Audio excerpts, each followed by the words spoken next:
54 বছরে মানুষের যে ভাগ্যের পরিবর্তন ঘটেনি, যারা ক্ষমতায় গিয়েছে তাদের ভাগ্যের পরিবর্তন ঘটেছে।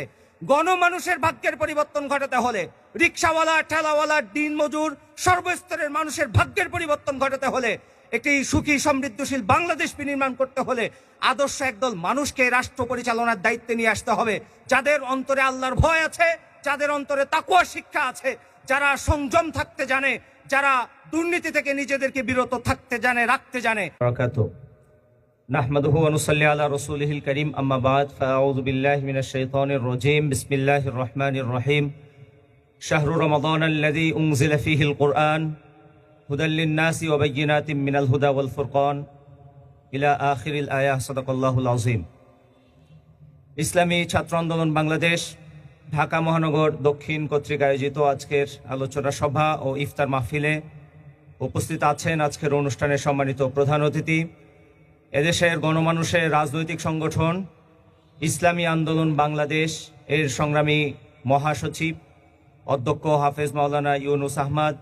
উপস্থিত আছেন অনুষ্ঠানের সম্মানিত সভাপতি, ঢাকা মহানগর দক্ষিণের ছাত্র আন্দোলনের সংগ্রামী সভাপতি আরিয়ান ইমন। উপস্থিত আছেন বিশেষ অতিথিবৃন্দ, ইসলামী ছাত্র আন্দোলন বাংলাদেশের নেতৃবৃন্দ এবং সর্বস্তরের মেহনতি মানুষ, ছাত্র জনতা, সকলকে ইসলামী ছাত্র আন্দোলন বাংলাদেশ কেন্দ্রীয় কমিটির পক্ষ থেকে আন্তরিক শুভেচ্ছা এবং মোবারকবাদ জ্ঞাপন করছি। প্রিয় ভাইয়েরা, রমজানুল মোবারকা প্রত্যেক বছর আমাদের মাঝে আসে, ইবাদতের ভরা বসন্ত এই রমজানুল মোবারকা।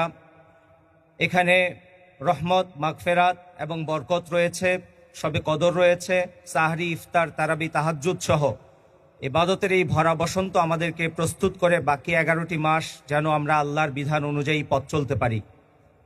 রমজানুল মোবারকা ইবাদতের পাশাপাশি আমাদেরকে আরও অনেকগুলো শিক্ষা দেয়, আমাদেরকে সংযম শিক্ষা দেয়, আমাদেরকে তাকওয়া শিক্ষা দেয়।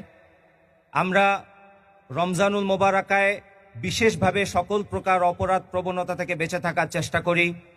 বিশেষ করে দিনের বেলা সকল প্রকার পানাহার থেকে, গুনাহের কাজ থেকে আমরা বিরত থাকার চেষ্টা করি।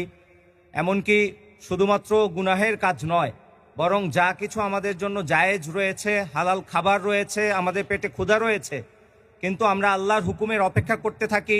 যেমন এখন আমরা অপেক্ষা করছি ইফতার সামনে নিয়ে, কখন আল্লাহর হুকুম হবে, সেই হুকুম অনুযায়ী আমরা ইফতার করব।